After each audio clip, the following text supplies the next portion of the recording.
Hello once again, and welcome to another edition of the SaskAgToday.com Roundtable. We're joined by the Chief Agricultural Editor for SaskAgToday.com, Kevin Hirsch, and the 620 CKRM Regina Agri-News Director, Ryan Young. And first of all, some big news that came out was the crop insurance program here in Saskatchewan. They made their announcement that they had received federal and provincial funding to obviously backstop the program for another year. But the initial news release was a little short on detail, Kevin. I'm surprised. Usually around this time, we're become accustomed to a full-fledged news conference where they would roll out any program enhancements. They'd talk about where average coverage levels would be, where average premium levels would be, and any changes to the program. This was sort of a funding is continuing. We're still working on some forage crop improvements, but we're not there yet. And I never thought that funding was in doubt. So it was a little bit of a strange announcement compared to what we've been used to. And when you dig a little deeper, you can find that the commodity prices that crop insurance will use have now been released, and in most part, they are down, and some of them down significantly from last year. But producers, as far as knowing their yield coverage and their premiums, that will be available, as I understand it, Monday online, and then also mailed early next week for people that are not part of the Crop Connect off the SaskCropInsurance.com website. So, as a producer myself, I'll be anxiously looking at those numbers on Monday to just see where coverage lies.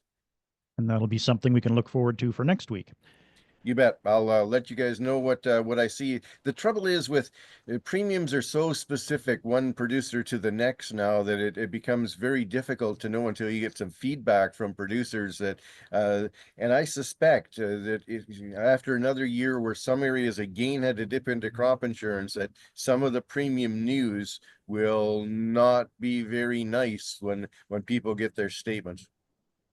All right, we'll keep an eye out for that as well. Saskatchewan Premier Scott Moe attended Washington, D.C. with all of the other premiers and territorial leaders last week. And Ryan, you had a chance to listen to some of his scrum that he had after he got back. Yeah, it was kind of a wide-ranging news conference. He talked a little bit about, just the purpose of the trip, just being in Washington, D.C. and in Mexico City, trying to de-escalate the tariff situation between Canada and the United States. He was asked at one point whether his conversations with lawmakers and other groups in the States and in Mexico can be influential, and he believes so. Mainly because of the relationship with President Trump that some of these lawmakers have. So we'll kind of see where that goes. Kind of looks like at the current moment, Trump is kind of set on implementing some tariffs, some wide-ranging tariffs, not the sweeping ones, but just specifically to like automobile imports, steel and aluminum, etc. So that was kind of one topic of discussion.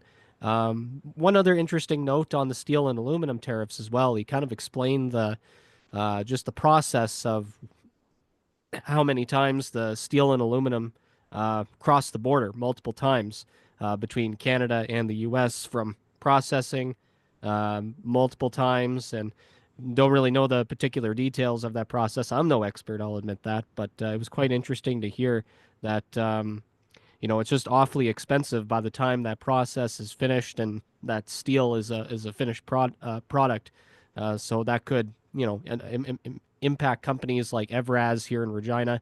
So we'll just see where that goes and whether those tariffs actually kind of take place or take effect. Kevin, what's the latest you've heard? Have you heard anything new on the tariffs that are supposedly coming perhaps March 4th? It's everybody's up in the air wondering just how this will be implemented, whether there'll be the 25% tariffs on all goods from Canada and Mexico, and whether the other tariffs will be in addition to that, or whether there'll be more exemptions.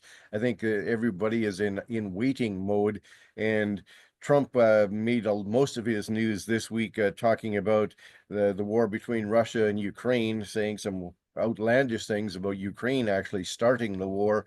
So that received a lot more attention than all of the tariff talk. But I think all of the economy and certainly agriculture is watching carefully to see just how this tariff stuff plays out in the weeks ahead. Also, the United Farmers of Alberta announced that they are building a card lock at the Global Transportation Hub near Regina. And Ryan, that was something you followed up on. Yeah, it's actually the first petroleum card lock location at the Global Transportation Hub, which mildly surprised me considering I thought that there would be something in place by now. And the GTH has been on the west side of Regina for, I think, at least 15 years or something like that. But I spoke with the CEO of the UFA, Fred Toon, and one of the things that kind of attracted them to that area was just the amount of activity that is happening at the Global Transportation Hub. You got Cargill's canola processing facility there. You got CPKC there, and a number of stores like Loblaws and Amazon. They got their distribution centers there as well, not to mention the traffic alone. So that was kind of the target that they were kind of going for was, all these truckers and potentially farmers as well. And it's going to be their ninth location overall by the time they have the card lock set up. He's expecting it to be up and running by late this year or early next year. Kevin, of course, the United Farmers of Alberta have been expanding into Saskatchewan in recent years. There's already a card lock here in Yorkton as well. I know there's some, I think there's one in Weyburn and I think Milford, and then some on the west side of the province. Does it surprise you at all to see UFA expanding into Saskatchewan? No, they seem to be doing very well, and it's interesting. Basically, got two cooperatives that between Federated Co-op and all of the local member co-ops of Federated, going head to head with UFA. That's another farmer cooperative. So interesting to see, but it certainly is handy to have card locks rather than having to know when a particular outlet is open and a person there to be able to buy something, with trucking and producers needing full and at all hours of the day and night. Card locks make great sense, and you'd expect there'd be more than just that one card lock eventually established at the Global Transportation Hub. All right. And then we saw the Saskatchewan School Boards Association made an announcement. They received some funding from Agriculture and Agri-Food Canada. And Ryan, you had a chance to follow up on that. Yeah, they're one of 10 groups overall to be approved to distribute funds from Agriculture and Agri-Food Canada's School Food Infrastructure Fund. It's about $20.2 million overall, and the Saskatchewan School Boards Association has been allocated $1 million to support local groups that provide school food programs and nutrition programs. And when I spoke to the president of the association, Dr. Sean Davidson, he was pretty excited about that and noted that something like this is definitely needed, especially the supporting the food programs. As we know, there's a lot of families out there that are kind of less fortunate, and it's important to kind of have a breakfast and lunch every day to kind of function properly and to learn, especially with the students. And kind of thinking about it now, it takes me back to when I was in high school. We didn't have a school food program, but it was kind of a pilot project of a snack program.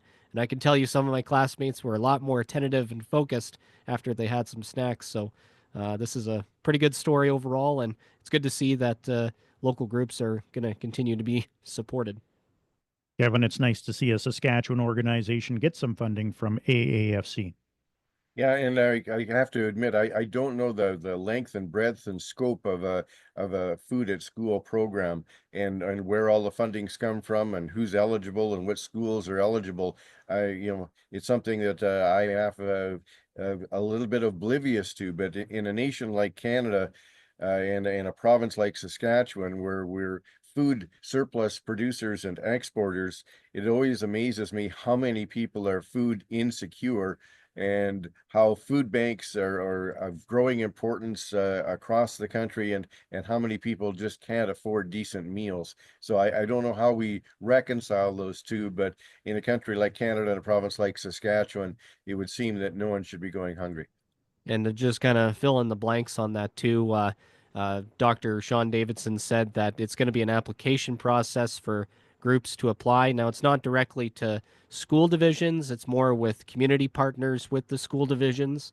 So he said, stay tuned for the details on how that application process is going to be doled out. But that's how the funds are going to be distributed. All right. And of course, the Saskatchewan Association of Rural Municipalities put out a news release this week asking for some provincial government help in perhaps getting rid of abandoned buildings on uh, property that is owned by municipalities. Ryan, you had a chance to talk with Laura Felton on that. Yeah, she said that it's kind of a newer issue. It's come up lately in the last few SARM annual conventions. There's been some resolutions on that to address that issue. Pretty much when you look anywhere in any city, town, or rural municipality, you're almost guaranteed to see some form of an abandoned building or building that's in poor condition or an abandoned yard site. So it provides a lot of challenges to RMs, she said, just in terms of limited funding to try and clean up those sites, as there could be some environmental concerns as well with asbestos and lead paint in some of these buildings. Not to mention, from a legal standpoints, what the regulations are for taking down some of these buildings as well. So there's a lot that kind of adds up here to the challenges that our RMs face when it comes to cleaning these up. So they're not asking for direct funding, but she did mention an example where in BC there's a community there that gets subsidized, I think, some 30% to cover the cost of cleaning up these abandoned sites. So we'll see where that goes moving forward. I think this is definitely something that could be worthwhile. What is your take on that, Kevin? Well, certainly you see a lot of buildings that, and it's hard to know just driving by them whether they're still privately held or whether they've reverted to the municipality. But I know there was a tremendous eyesore in the town of Elrose that I drive through right quite regularly, and I don't know whether it was the old hospital or what it was, but it was in terrible shape, falling down and just a wreck for years and years. And finally, it has been cleaned up and the site has been cleared. And whatever we can do to clean up some of those eyesores has to be a good thing. And finally, of course, canola prices this week were up for the most part, and wheat prices, I guess, traded sideways. Ryan, you had a chance to speak with Adam Pacallo from Ventum Financial in Winnipeg about prices, trends, and all that sort of thing. Yeah, it was kind of a short work week due to the President's Day holiday in the US and the Family Day long weekend up here in Canada. So, both markets in both countries were closed for that day. So, like you say, the March ICE futures canola contract was up about $10 on the week. Not really a whole lot in terms of news or factors when it came to just that general trend as, excuse me, with the March Minneapolis wheat contract. I did ask him, though, if the tariff talk had any sort of factor in the price trends, and more so about the conversations that he has with clients.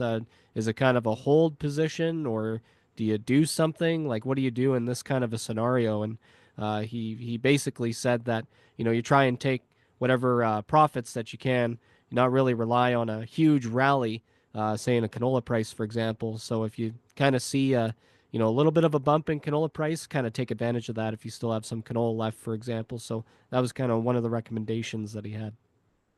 And Kevin, your thoughts on prices right now? Well, I don't pretend to understand the speculation market at all, but we went for a long time in the canola business, the canola market, as I understand it, with the bulk of traders being in a short position, and that's now switched around to being in a long position, meaning that they're anticipating further price increases. They're long, they have the product. If you're short, you don't have the product, you're going to have to buy at a future date. So that has switched around dramatically, and I think it's the speculative funds that have really contributed to the change in fortunes in canola prices over these past few months. But again, trying to determine where the top of the market is or where the market goes from here, uh, that's beyond my pay grade. All right. Well, that'll do it for this week's edition of the SaskAgToday.com Roundtable. On behalf of 620 CKRM Regina Agri News Director Ryan Young and the Chief Agricultural Editor for SaskAgToday.com, Kevin Hirsch, I'm GX94 Yorkton Agriculture Director Doug Falconer, saying so long until next time.